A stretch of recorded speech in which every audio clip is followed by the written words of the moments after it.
Ovviamente la geotermia ha anche i suoi vantaggi, però in questo caso qui sicuramente non sono i vantaggi che si vogliono mettere in luce, quindi questo già lo premetto. Da che cosa si origina? Quindi che cos'è la geotermia? La geotermia praticamente studia, come qui ho sintetizzato, le fonti del calore terrestre, quindi quelle possibilità che abbiamo noi di poter utilizzare queste fonti a scopi energetici. Le origini di questo calore terrestre sono, diciamo, di diverso tipo, quindi fondamentalmente io qui vi ho indicato le principali. Quindi abbiamo il calore radiogenico, quello cosmogenico e poi anche il calore quindi formato dalle deformazioni con attrito prodotte dalle maree e i terremoti. Tutte queste cose ovviamente danno e producono calore. Allora, cosa c'è da dire? Innanzitutto questo flusso di calore viene misurato secondo questa unità, 42 mW a metro quadro.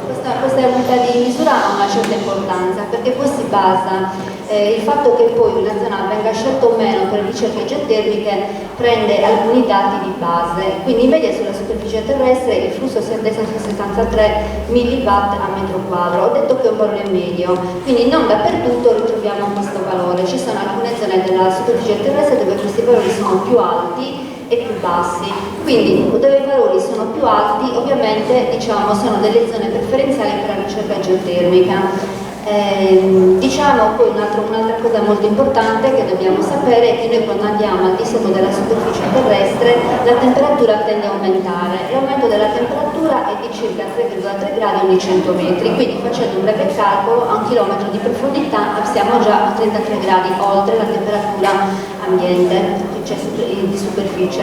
Qui è un breve spaccato per farvi vedere, insomma ricordare, sono nozioni che sicuramente avete acquisito in passato, avete studiato questi aspetti, ma per farvi vedere che noi in effetti ci stiamo concentrando su una parte abbastanza superficiale, cioè la crosta continentale e poi la crosta continentale, quindi che è una fetta abbastanza superficiale dell'intero globo. Qui si verificano diversi processi complessi che poi danno origine a questo famoso calore che poi si vuole anche sfruttare in diverse maniere. Allora, abbiamo detto che il calore non è costante, cioè che il gradiente geotermico non è uguale dappertutto, quindi questa temperatura, e questo è dovuto alla differenza struttura della litosfera e quindi ai diversi processi che si verificano all'interno. Dove appunto questo gradiente è superiore, quindi risulta maggiore alla media, quindi quel valore che io vi ho detto prima, risulterebbe un'anomalia positiva. Queste anomalie positive sono importanti perché sono quelle che si vanno a cercare durante queste ricerche a fini energetici. Ovviamente si privilegiano sempre zone poco profonde, se si trovano, e quindi i fluidi sono prossimi alla superficie. Questo abbassa anche i costi di ricerca e di estrazione della risorsa. Ora vi metto qualche immagine così ci rilassiamo un attimo e vediamo appunto dei fenomeni del tutto naturali. Ecco, questi sono fenomeni che si verificano in alcune zone della crosta terrestre, sono anche abbastanza belli da vedersi e non c'è alcun intervento umano, ecco, questo avviene naturalmente e questo è accettabilissimo e in queste aree viene anche sfruttato questo tipo di energia, però in realtà non è che fanno trivellazioni o cose particolari, utilizzano questa energia che è a disposizione. Ecco, qui ci sono addirittura dei fenomeni spettacolari, ve li ho voluti mettere proprio in vista per far vedere di che cosa si stia parlando. Ovviamente noi in Sardegna non abbiamo niente di simile, per capirci, non siamo in questa condizione geologica. Qual è la condizione fondamentale affinché ci sia la possibilità di uno sfruttamento a fini geotermici? Ovviamente ci deve essere un serbatoio geotermico, quindi la prima cosa che che si deve cercare è questo serbatoio. Qui è uno spaccato per farvi tutte queste immagini che seguiranno, l'attenzione volutamente vuole essere messa sul fatto che l'acqua che va a alimentare il serbatoio geotermico sottostante arriva dalla superficie, quindi dalle precipitazioni. Quindi c'è un legame molto stretto, cioè l'apporto idrico superficiale è fondamentale affinché la nostra risorsa al di sotto comunque venga mantenuta. Quindi già questo ci fa intravedere alcuni vincoli di una certa importanza. Questa è un'altra rappresentazione, forse più comprensibile. Qui si vede appunto uno strato al di sotto della superficie terrestre dove si viene a formare un acquifero praticamente al di sotto c'è una fonte di calore, quindi che va a riscaldare quest'acqua, e poi i pozzi geotermici che verranno messi in loco andranno proprio a sfruttare questo vapore. Sempre guardate la nuvoletta, ci tengo molto perché ho messo proprio delle immagini per far capire la stretta connessione. Quindi a questo punto vengono date altre definizioni, ma adesso bypasso perché insomma, vista anche l'orario eccetera, la cosa importante è capire che il serbatoio geotermico è in stretta connessione con le precipitazioni. Questo lo stesso è un'altra immagine che serve però per mettere in luce un altro aspetto particolare, che i fluidi geotermici naturalmente tendono a risalire lungo le faglie, quindi vengono dagli strati sottostanti e risalgono in superficie, quindi anche questo ci deve dare un altro elemento indicativo su come verrà portata avanti la ricerca, quindi si andranno a cercare questi sistemi di fratturazione con tutte le implicazioni che possono esserci, di cui poi parleremo. Ora, qui ve le ho giusto elencate, quindi non c'è neanche bisogno che state a leggerle. Comunque ci sono 4, diciamo, sistemi principali. Il primo sono queste rocce calde e secche, poi abbiamo i sistemi geopressurizzati. Ve li elenco per un motivo semplice, perché poi ha un'utilità dopo, nel seguito del discorso, i sistemi magmatici che non ci interessano, perché non sono quelli assolutamente utilizzati per questi scopi. E i sistemi idrotermali, questi invece ci interessano, ma ci interessano anche gli altri, quelli rocce calde e secche.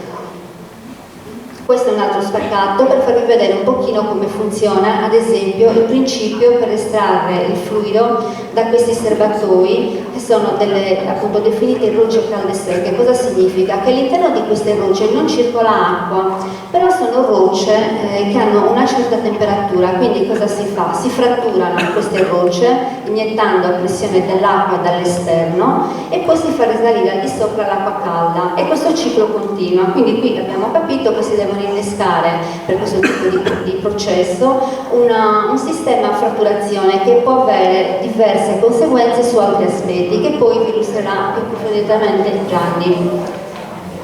Ora faccio un altro passo, perché sono in Sardegna per la ricerca geotermica. L'Italia, come del resto l'Europa e tutte le regioni, hanno delle potenzialità per quanto riguarda la geotermia che sono note già da tempo. Vediamo i colori, vediamo che la Sardegna ha una fascia dove è interessata da temperature di un certo grado, diciamo, un certo livello, quindi oscilliamo dai 100 ai 150 gradi, parliamo di 2 km da piano campagna. Quindi questo diciamo che ha attirato l'attenzione verso questo tipo di risorse, ma non solo questo, ovviamente l'attenzione è attirata anche dagli incentivi e dal fatto che si sta promuovendo questo tipo di energia.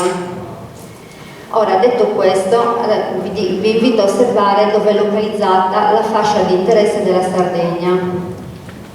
Ecco, adesso vediamo invece uno spaccato geologico per far capire proprio, cioè così a colpo d'occhio, dove si devono andare a collocare tutte queste ricerche. Praticamente siamo nella fossa del Campidano, che praticamente va dal Golfo di Cagliari al Golfo di Oristano. In questa fossa, nel tempo, quindi durante tutti i processi geologici che si sono succeduti, si sono ovviamente sedimentati strati di sedimenti di diversa natura che si sono compattati, tra di loro ci sono stati permeabili, altri poco permeabili, e comunque hanno creato, cioè potenzialmente ci sono degli acquiferi che possono avere un utilizzo da questo punto di vista.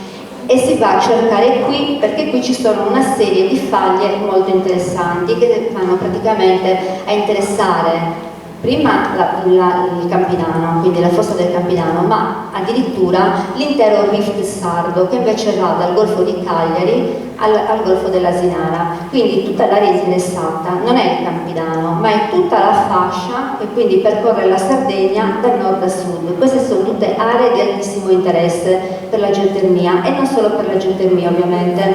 Qui lo possiamo anche dire semplicemente, infatti durante le ricerche geotermiche, se verrà trovato qualcos'altro, non è che chiudono gli occhi, andranno a privilegiare la sostanza economicamente più remunerativa, che a questo punto potrebbero essere anche idrocarburi. Quindi qui teniamo la porta aperta.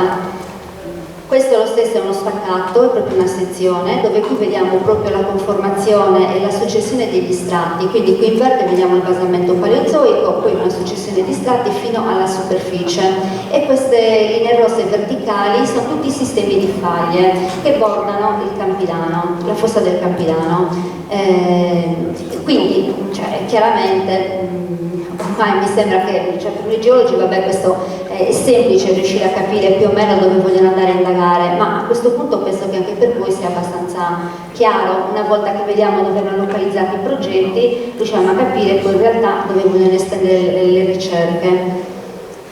Ok, ho messo anche questa è semplicemente una carta delle anomalie di Bouguer. Qui ci dice quali sono gli alti e i bassi nel Campidano, cioè le zone rilevate e le zone depresse. Anche questo dà un elemento indicativo della ricerca. Le zone depresse, ad esempio di San Gavino, Villassor e anche nella zona un po' di Terralba più su, sono indicative di zone comunque maggiormente fagliate o comunque di interesse, e qui lo stesso andranno a cercare. Adesso qui ho messo degli stralci della carta geologica della nostra zona. Adesso, a prescindere da che cosa, questi colori stanno semplicemente a indicare diverse rocce che affiorano in superficie.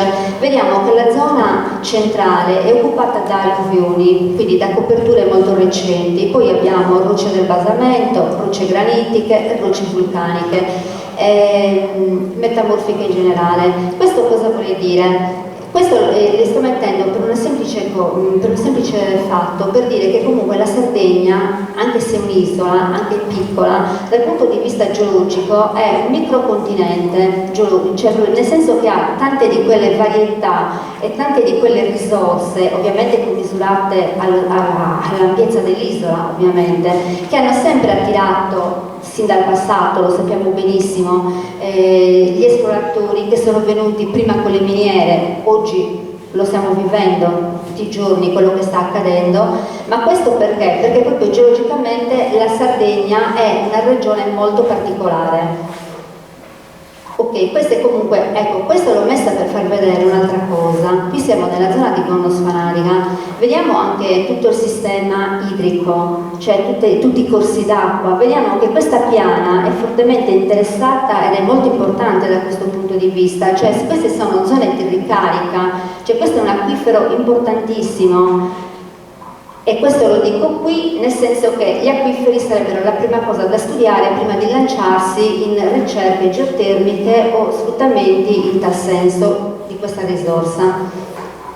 Ora, siccome molti potrebbero dire ma forse non è vero, ho deciso di farvi vedere che cosa hanno fatto, che cosa hanno allegato al progetto la proponente, la società, cioè l'Alto Sfogeo, e invito chiunque a dire se è possibile che una qualsiasi società possa presentare un progetto così poco dettagliato, e che possa essere accettato, diciamo, da un ente regionale, e che lo faccia andare avanti senza chiedere approfondimenti o integrazioni. L'unica spiegazione che mi sono data è che forse non ci hanno reso disponibile la documentazione, sarebbe l'unica cosa che li salva.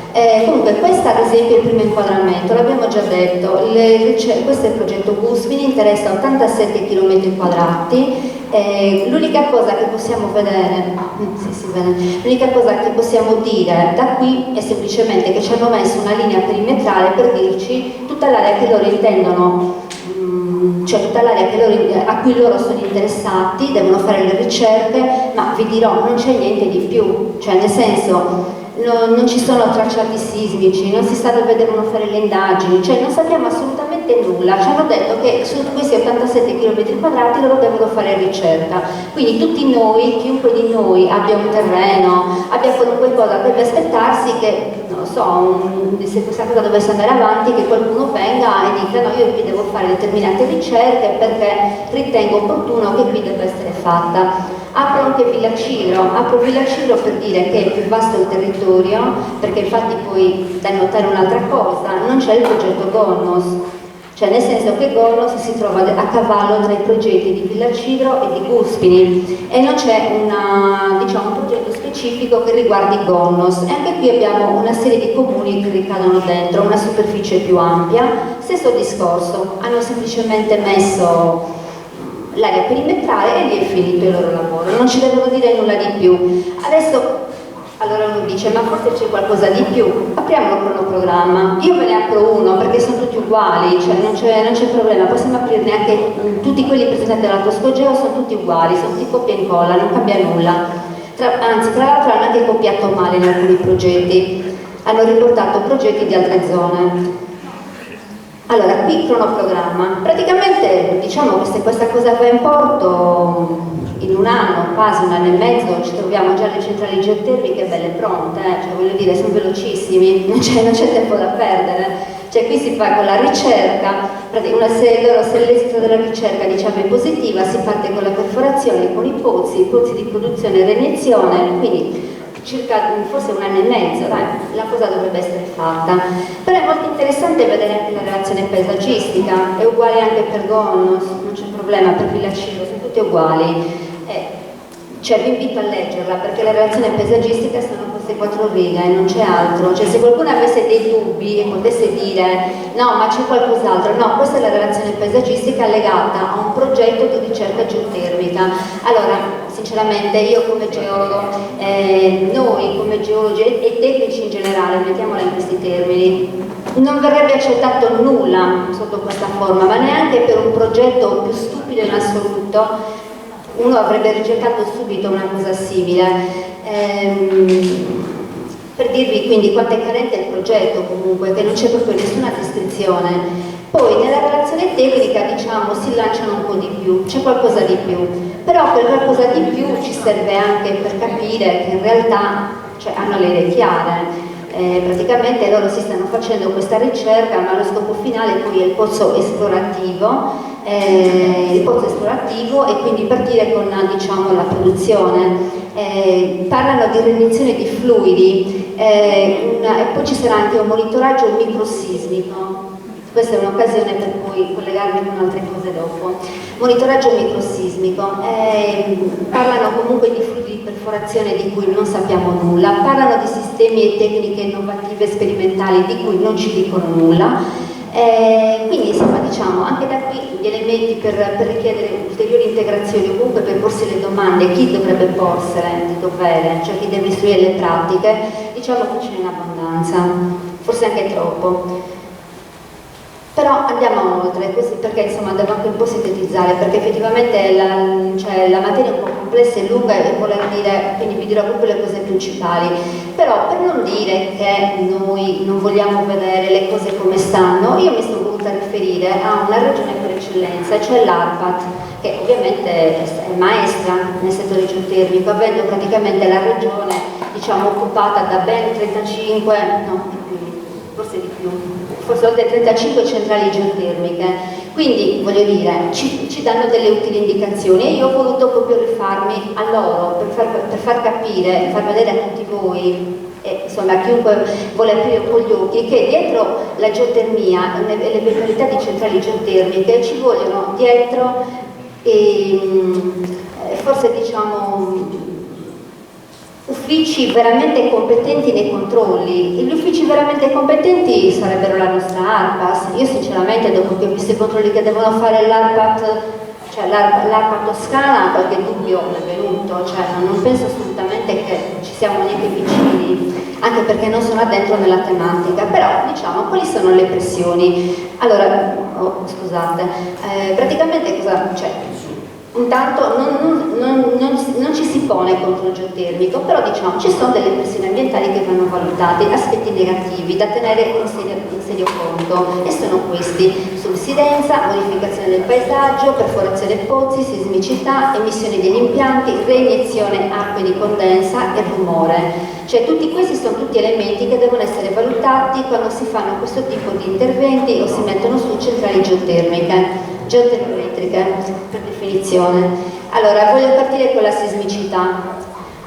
Allora, praticamente, perché prima vi ho citato il sistema a rocce calde e secche? Nonostante qui in questi progetti non si parli di questo tipo di sistema, non esplicitamente, ne parlano così nella parte diciamo geologica della relazione molto en passant, in realtà allora molti ricercatori hanno già fatto studi in tal senso e a quanto pare, ovviamente non c'è da stupirsi su questo, la Sardegna è una candidata ottimale per questo tipo di geotermia. In che cosa consiste questo tipo di geotermia? Come detto, consiste nel fratturare le rocce, perché in queste rocce non ci sono fluidi, quindi i fluidi li mettiamo noi e poi dopo escono surriscaldati, semplicemente perché al di sopra c'è una fonte di calore.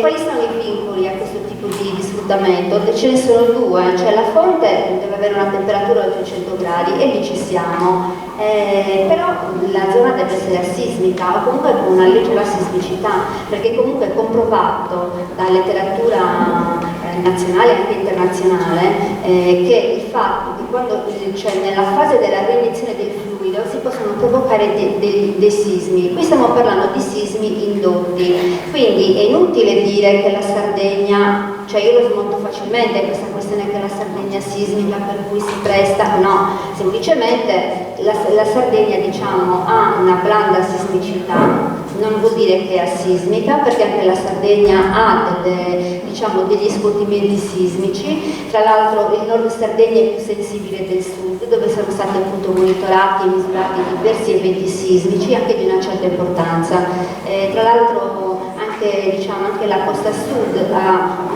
degli eventi circa nel 1600 di una certa importanza, ma anche paleosismi, anche diciamo intorno a 6.000 anni fa. Quindi non è che non ci siano tracce, quindi ovviamente noi comunque godiamo di una situazione diciamo tranquilla, però qui non stiamo parlando di sismicità naturale, qui stiamo parlando di sismicità indotta, quindi il discorso cambia, cioè se si fanno determinate cose una regione può anche essere sismica, però se me lo produci tu, un terremoto, un sisma, perché comunque per fare determinate cose devi usare determinate pressioni e ormai hanno stabilito che determinate pressioni provocano determinate risposte, non per nulla, ad esempio in Toscana, questo tipo di estrazione di cui vi sto parlando è vietata, ovviamente, in tutte le zone dove c'è anche una blanda sismicità, cioè intendo se sei anche già in zona 3. La Sardegna è in zona 4, quindi viene messa in una zona meno pericolosa, bassa sismicità. Però anche qui io continuo, è vero, la Sardegna è in zona 4, a bassa sismicità. La Sardegna però è una zona che non ha avuto assolutamente nessun interesse per quanto riguarda gli studi di microzonazione sismica e anzi stiamo aspettando che questa cosa venga fatta in maniera tale che anche la Sardegna nell'intero territorio possa avere una gradazione della sismicità secondo diversi livelli e quindi anche dare una maggiore sicurezza nelle costruzioni.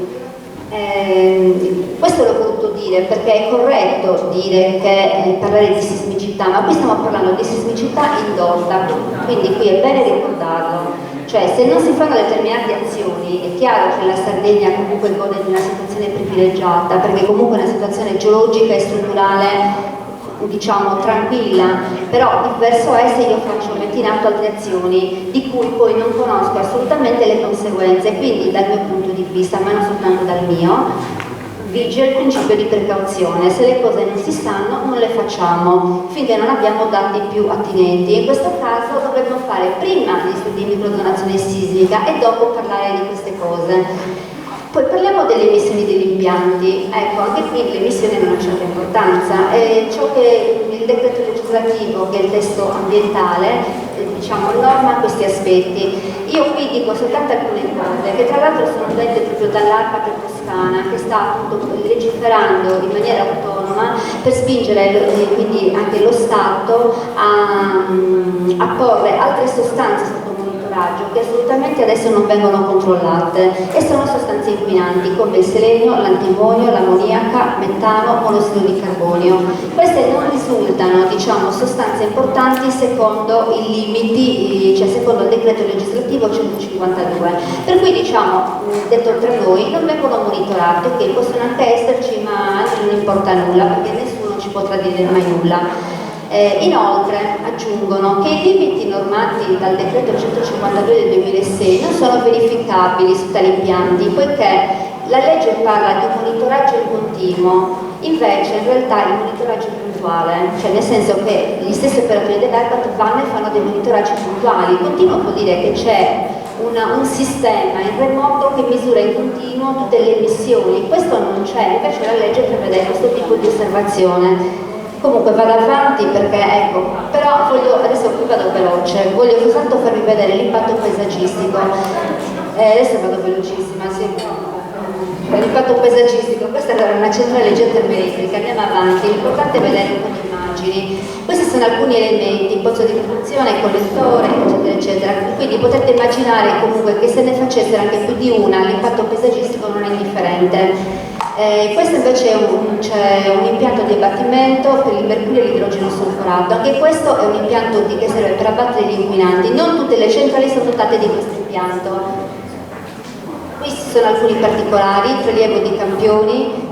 Tutte queste immagini ve le sto facendo soltanto vedere per farvi capire quanta attenzione ci vuole poi anche nel monitoraggio se dovesse esserci situazioni di questo tipo in Sardegna. Andiamo avanti, il decreto legislativo che norma tutto è il 22 del 2010.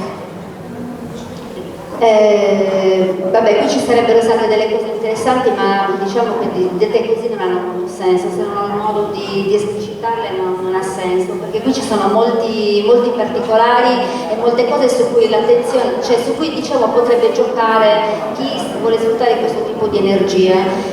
Semplicemente già il fatto di suddividere, diciamocela tutta, vengono anche indicate, passiamo alla cosa più interessante, ecco, piccole utilizzazioni locali. Queste sarebbero quelle che risulterebbero interessanti a noi, però invece di queste piccole utilizzazioni locali in realtà non ci rientriamo, perché tutti questi progetti, come ha detto benissimo il dottor Migareddu, rientrano da 1 a 4 megawatt che vanno fuori da questa normativa, per cui sono comunque di interesse regionale, non saranno di interesse nazionale, però di interesse regionale. Quindi qui ci sono altre prerogative, quindi non rientriamo nelle piccole utilizzazioni locali perché i pozzi non devono andare oltre 400 metri, i nostri sono previsti almeno a 700 metri. Poi andando avanti, qui lo stesso praticamente ho voluto mettere alcune altre, ecco questo però lo devo dire, andiamo all'articolo 3, queste sono adesso le linee guida che ha esteso la regione Sardegna per quanto riguarda le ricerche geotermiche. Ci tengo anche a dire che la regione Sardegna è stata additata come la prima regione che ha emanato linee guida, quindi un esempio da seguire. Allora, in questo caso le sostanze minerali, allora è qui che c'è la trappola, se dovessero trovare idrocarburi, cioè passerebbero agli idrocarburi e mollerebbero la geotermia. Ok, qui è esplicito, articolo 3 delle linee guida. Quindi andando avanti, ecco, vabbè, no, andiamo avanti. Il rilascio è subordinato alla FIA, sintetizziamo qui, alla valutazione di impatto ambientale, quindi in ogni caso ci deve essere anche questo passo. Ecco, ve lo dico qui della via, andiamo avanti, però c'è una cosa che devo dirvi perché ecco, invece dove i permessi, e questa è un'altra cosa importante per dirvi quanto sono ridicole queste linee guida. Allora, non sono rilasciati permessi di ricerca a scopi energetici qualora le aree di tutela degli acquiferi, nelle aree di tutela degli acquiferi regionali, andiamo a leggere avanti, a meno che queste centrali non siano a ciclo binario o ad altra tecnologia, perché è ecosostenibile. Tutti gli impianti qui proposti sono di questo tipo e ovviamente la Regione fa questa affermazione senza avere nessuno studio particolare per quanto riguarda la ricarica degli acquiferi, la tutela degli acquiferi ai fini geotermici, quindi anche questa parte qui mi lascia molto perplessa. Inoltre non possono essere lasciate concessioni dove ci sono altre concessioni vigenti per acque minerali. Sappiamo benissimo che in questo territorio ci sono diverse concessioni vigenti per acque minerali, quindi vedremo come si comporterà per la regione.